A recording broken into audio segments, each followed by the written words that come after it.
Hello, welcome to High Cheese with Darren Maloney. Today is Friday, May 20th, 2022.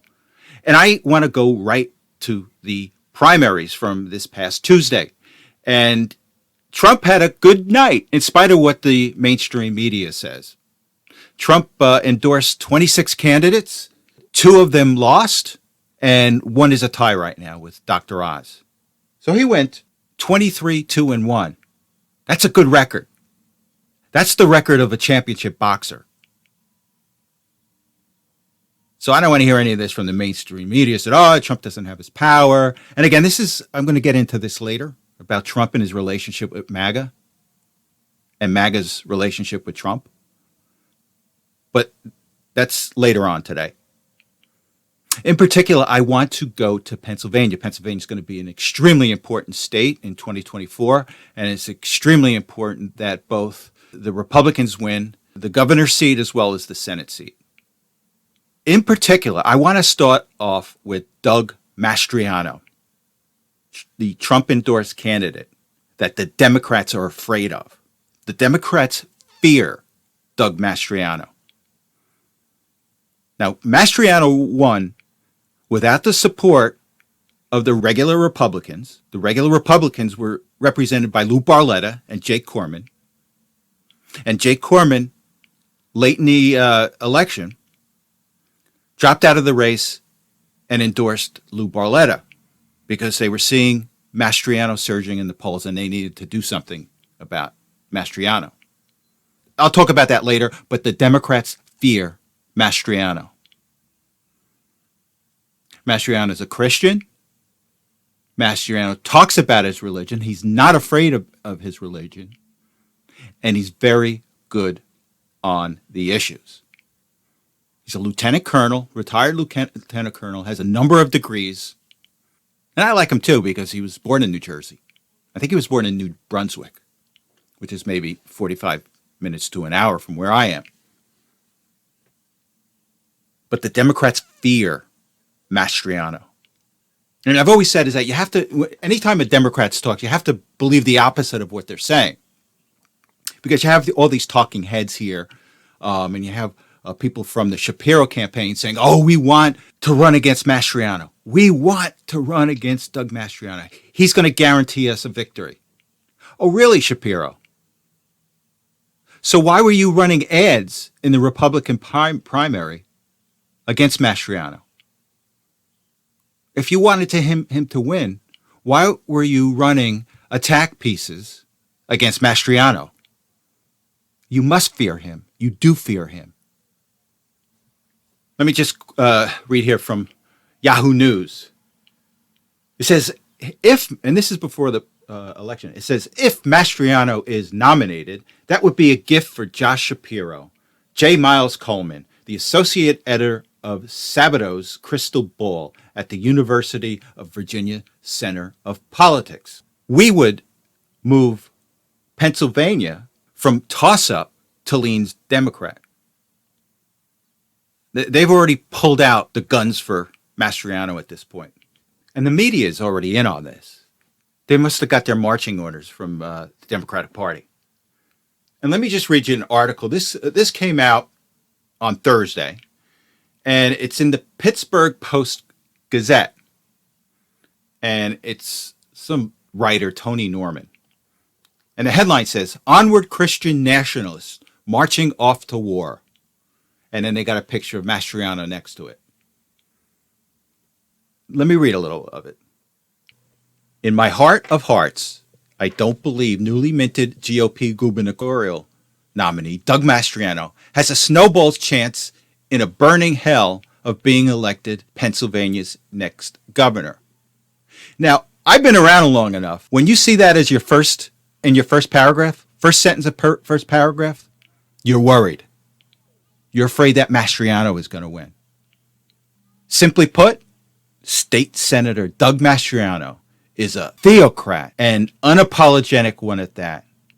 And he goes on to give a definition of a theocrat. And he says, a theocrat is an advocate of a system of government in which priests rule in the name of God or gods. So what he's trying to do, he's already trying to frame Mastriano as some religious fanatic, when we all know he has normal Christian values. And this is the problem with the press. You're an extremist when you're a Christian. And this is why we are going to win. This is why Mastriano is going to win. Because, quite frankly, Mastriano is on God's side. And the media hates that. The Democrats hate that. But God doesn't hate it. This writer goes on to say, it isn't a pretty word, especially to folks who value the separation of church and state. See, here's the problem that these atheists try to make. These atheists in the press, these secularists in the press. They believe that religious people should not be elected officials. There's no room for religious people in government. And Christians, as a matter of fact. I think it was like 7 or 8 episodes ago. There's I did a piece on how the government and the media is trying to call Christians a terrorist group. And this just continues this. So they cannot have Mastriano win. They have to beat him at all costs. And then this writer goes on to say that if Mastriano wins, and because Mastriano's religious values are rooted in the Old Testament, now he's a Christian. As Christians, we understand that the Bible is made of the Old Testament, New Testament. But this, I got to say, this dumb writer, and let me just read this. It says, think about the absurdity of an American theocracy. Abortion under all circumstances would be outlawed. But Old Testament law would allow you to kill your rebellious teenager for disobeying you. You can also put the women, children, and unborn babies of the enemy to death, in particularly grisly ways during a wartime. This sounds a lot harsher than Roe v. Wade. So Doug Mastriano, to this writer, I got to say his name again. His name is Tony Norman. And this is an absolutely absurd article, just written by a guy that just cannot think. So Doug Mastriano believes in God. He has a strong belief in God. And because of that, he's going to allow parents to put their kids to death? Totally absurd. And Mr. Norman, you want to see a real theocracy? Take a look at Iran. That's being run by the mullahs. That's a theocracy. Doug Mastriano running for governor of Pennsylvania is not going to create a theocracy. So here's what has to be done for Mastriano to win. Lou Barletta, Jake Corman have to coalesce around Mastriano. They have to bury the hatchet. They have to realize that the rhinos did not win in Pennsylvania, and they have to coalesce around Mastriano. Now, that could be a problem. But I think Luke Barletta can take care of this. Now, Luke Barletta came in second place, but you have to understand, Luke Barletta was also a Trump backer, too. He backed Trump very early in his campaign for president. And he has ties, clearly, with the rhinos in Pennsylvania. So Barletta is going to have to take the lead and bring the rhinos in around Mastriano. And that can be done. But it's going to be a long race, so a lot's going to happen, and it's going to be fun. Now, I also want to talk about Dr. Oz. Apparently, Dr. Oz, I think, is going to pull this out. He's winning at this point. I think there's split a 1,000-point difference between the two, and I think they're just counting provisional ballots, and they have military ballots to count. And at this point, it would be hard for Oz not to win. Just the sheer numbers that are left and where he is, he's up 1,000 points. But with that said, there's going to be a recount. So expect a recount on this. Expect a lot of noise, but it appears that Oz is going to win, and that'll be a victory for Trump. Now, I just want to talk about what needs to be done for Oz to win.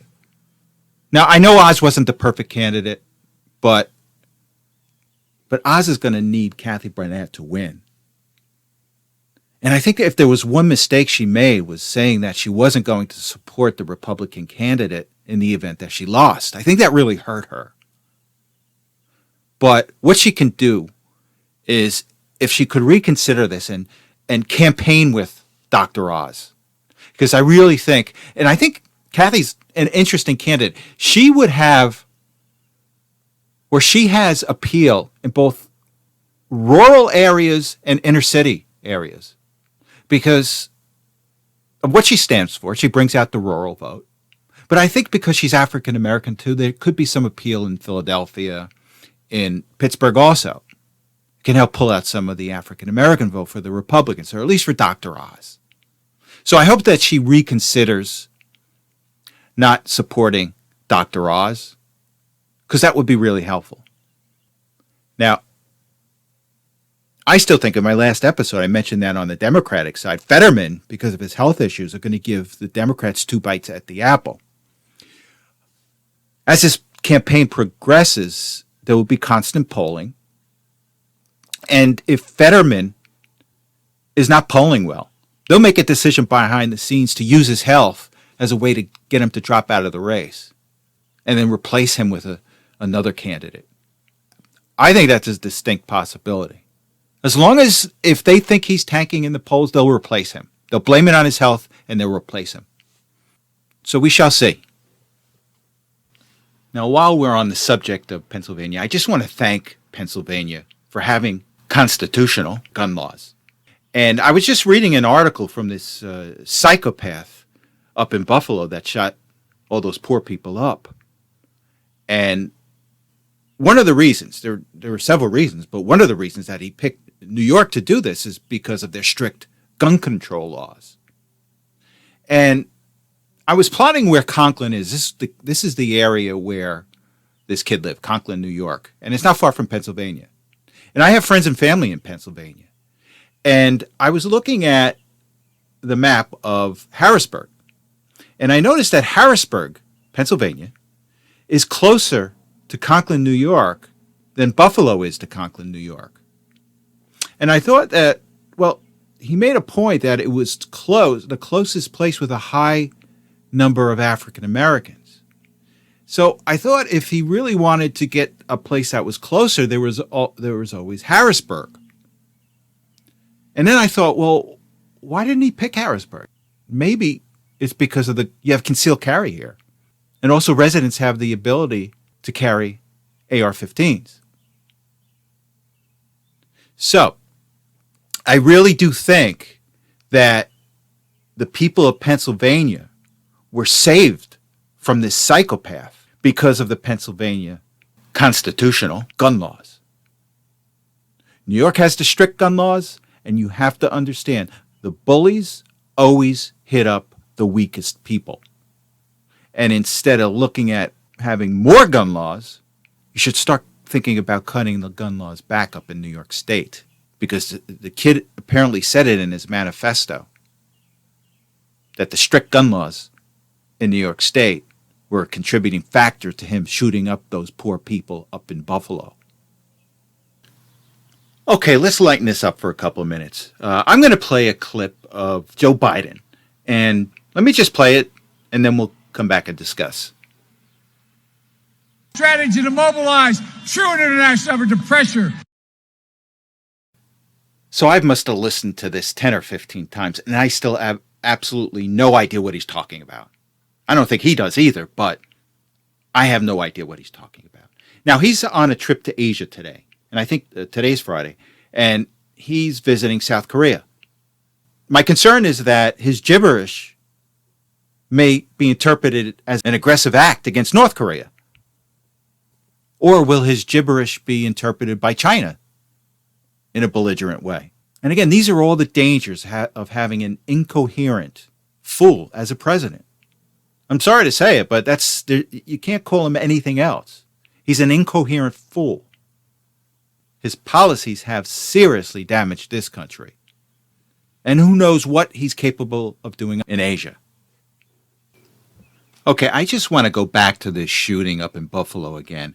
And I'm going to play a clip, and it's from CNN. Occasionally they do these little vignettes on topics. And I think they've been sitting on this vignette, and they've been waiting for some crazy white kid to shoot up a place in order to release this thing. So let me play this, and I'll tell you, CNN is trying its hardest to pin this Buffalo shooting on MAGA. And let me just play it, and then we'll come back and discuss.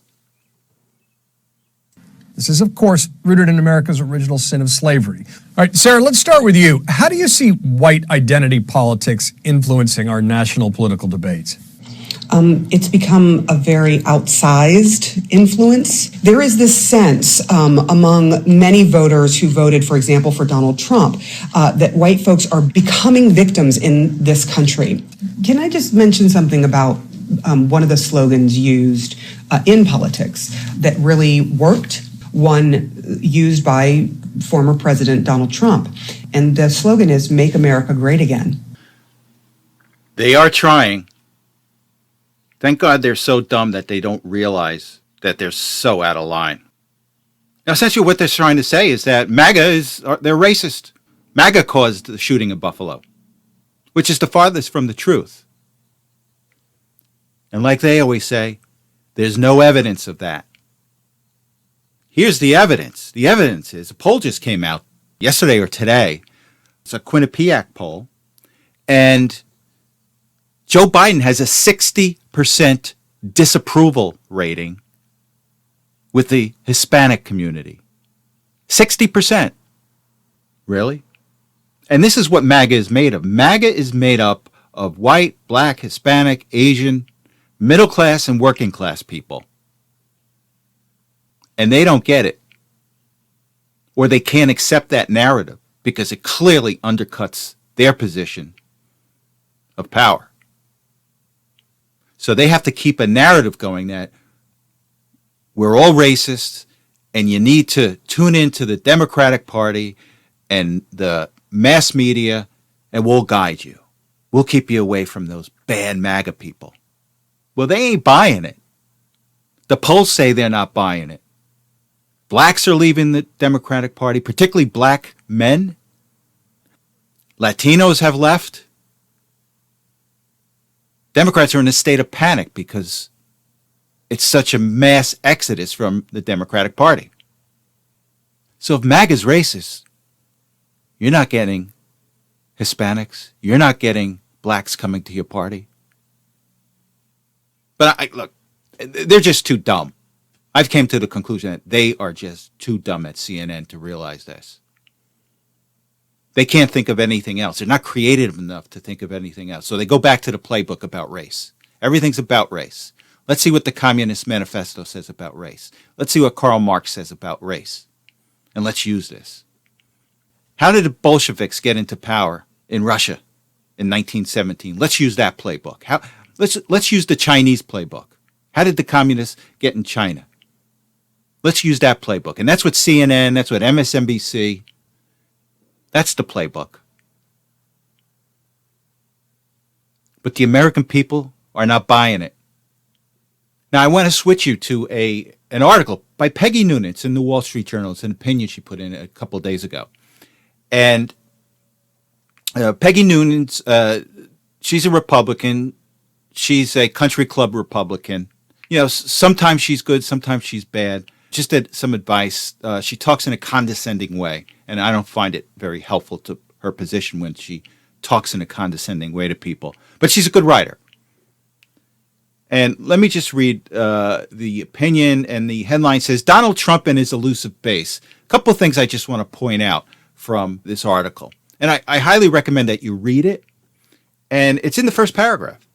It says, the most heartening thing for Republicans in the past few weeks' primaries, what carries the most long-term significance, was pointed out by the political scientist Yascha Mounk. He says it's surprisingly good at building a multi-faith and multi-racial coalition, Mr. Mounk said. Democrats better take note of this. Well, it's too late. So we're racist, but all the numbers are saying we're not. Keep it up, CNN. Keep it up. You're just talking your way into oblivion. And then the interesting thing I find also about the article is that she gets into the relationship between Trump and MAGA. Now, I've always said, I think since my second or third episode, that MAGA is bigger than Trump. And Trump realizes this. So what Peggy Noonan is doing in the article is she's trying to, I think she does a pretty good job at it. She's trying to show us the balancing act between Trump leading MAGA and Trump listening to MAGA, which is what a good leader should do. But I'm not quite sure that the mainstream media realizes that, because none of them have any concept of leadership, because they're all programmed people. They're all people that have done everything by rote. They'll say things, they don't understand what they mean, but they'll say it, and that's how they've been trained. So in the op-ed, Noonan writes that Maggie Haberman, she's a writer, I think she's with the New York Times, she's a liberal writer. She had made a comment that Mr. Trump is increasingly appearing to chase his supporters as much as marshaling them. And to me, that's a great relationship. That's what you want. You want your leaders to lead, but they have to listen to you. So all this talk from CNN and the mainstream media about MAGA being racist, MAGA causing this psychopath to shoot up Buffalo, it's just not working. It's not. Give it up. Quit. Well, George Bush just endorsed the Ukrainian war. So it must be right. We must be doing the right thing. George Bush says it's the right thing. So I'm going to go to a clip. I guess Bush was speaking, I think, at his library to some organization. I don't know what organization it was. But let me just play the clip, and then we'll come back and discuss. Russian elections are rigged. Political opponents are imprisoned or otherwise eliminated from participating in the electoral process. The result is an absence of checks and balances in Russia and the decision of one man to launch a wholly unjustified and brutal invasion of of Ukraine. Boy, talk about a Freudian slip. And from a policy standpoint, this should be a kiss of death. You've got the endorsement of this fiasco by the president who made arguably the biggest blunder of any president in U.S. history, the Iraqi war. And I don't know, I find it also ironic, earlier in the clip, he mentions about Russia having fake elections, imprisoning opponents. Kind of sounds what's going on here today. And with that said, the Senate passed a $40 billion bill yesterday for Ukraine. So we can't get baby formula here. We can't get a reasonable price for gasoline here, but we're giving away $40 billion to Ukraine with money that we don't have, that we're going to have to borrow for. It's a vicious cycle. These people don't think. On the positive note, there were 11 Republicans that voted against the $40 billion for Ukraine. It's not enough, but there were 11. And just a note, as I said before, Ukraine's coming back for more. And we put Ukraine in a position that they can never win. They will not be able to beat Russia. But we're giving them just enough to get people killed. Just to weaken Russia. That's the American position. We just want to weaken Russia at the expense of the Ukrainian people. And I think Zelensky's loving this situation. He gets to go on these Zoom videos with all these assemblies throughout the world. He gets to talk to Hollywood people. I think he's scheduled to address the World Economic Forum, Klaus Schwab and company. So this is great for him. Let's keep this going. I get to be on TV all the time. Meanwhile, my people are getting killed. And we're feeding him, but Europe's not. I think we've put in 3 or 4 times more than Europe combined to Ukraine. Okay, I have some breaking news that just came out. A U.S. judge blocks plan to lift COVID border restrictions for migrants. And it says here, U.S. authorities cannot immediately proceed with plans to lift pandemic restrictions that empowered U.S. agents at the Mexico border to turn back migrants without a chance to seek asylum, a Louisiana-based judge said on Friday. And essentially what this does is that the Biden administration was going to allow Title 42 to expire on May 23rd, and a number of states have sued that decision. And what this judge has done is issued an injunction which prevents Title 42 from expiring until this has been litigated. So that's good news. That's very good news. And we shall see on that one. Additionally, the other item that came out earlier today is that Robbie Mook, the campaign manager for Hillary for president, testified at the Sussman trial today that Hillary Clinton knew that the fake Russia information was being sent to the press. She essentially signed off on it. So we're going to see what happens with this. I'll tell you one thing. I've been watching this. My wife has been following this, and we've got great resources for following what's been going on with this Sussman case by Durham. And I'm telling you, it's not looking good for Sussman. And if there's a way for him to cut a deal and testify against some other people, he should consider that, because A, he's going to lose, and B, he's going to do time. I cannot see him not doing time unless he's related to the judge that's going to sentence him. So that's where we are on this, and so we shall see. Okay, one last item before we turn to the markets. The Roman Catholic Archbishop of San Francisco has ordered priests in the archdiocese to deny House Speaker Nancy Pelosi the sacrament of communion because of the California Democrat support for abortion rights. Archbishop Salvatore Cordileone moved to bar Pelosi from receiving the Eucharist in churches in her home district comes as the Supreme Court is expecting within weeks to overturn the constitutional right to abortion embodied in the 49-year-old court decision Roe v. Wade. And I'm quoting the Archbishop. It says here, after numerous attempts to speak with Speaker Pelosi to help her understand the grave evil she is perpetuating, the scandal she is causing, and the danger to her own soul she is risking, I have determined that she is not to be admitted to Holy Communion, Cordileone wrote in a tweet. And Pelosi was unavailable for comment. Well, it's good to see the Catholic Church starting to take a stand on this, particularly with elected officials. I think maybe they should consider doing the same thing for Biden in his archdiocese. So we shall see. Okay, let's switch to the markets. Now, the markets are finally realizing that we're headed for a recession. There's just no easy way out of the predicament that the Fed has put this country in. Now, we had terrible earnings from two retail giants, Target and Walmart. And I think at one point, Target was trading down 25% this week. And then also on existing home sales, we had, says here, sales of previously owned homes fell in April to the lowest pace since the COVID pandemic started, according to the National Association of Realtors. Existing home sales declined 2.4% compared with March to a seasonally adjusted annualized rate of 5.61 million. The group said sales were 5.9% lower than in April of 2021.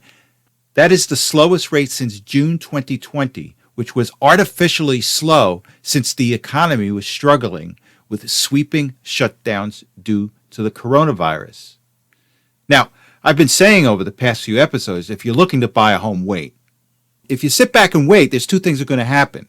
People are going to start putting more and more homes on the market, and it's going to increase the supply, as well as developers are going to continue building new homes.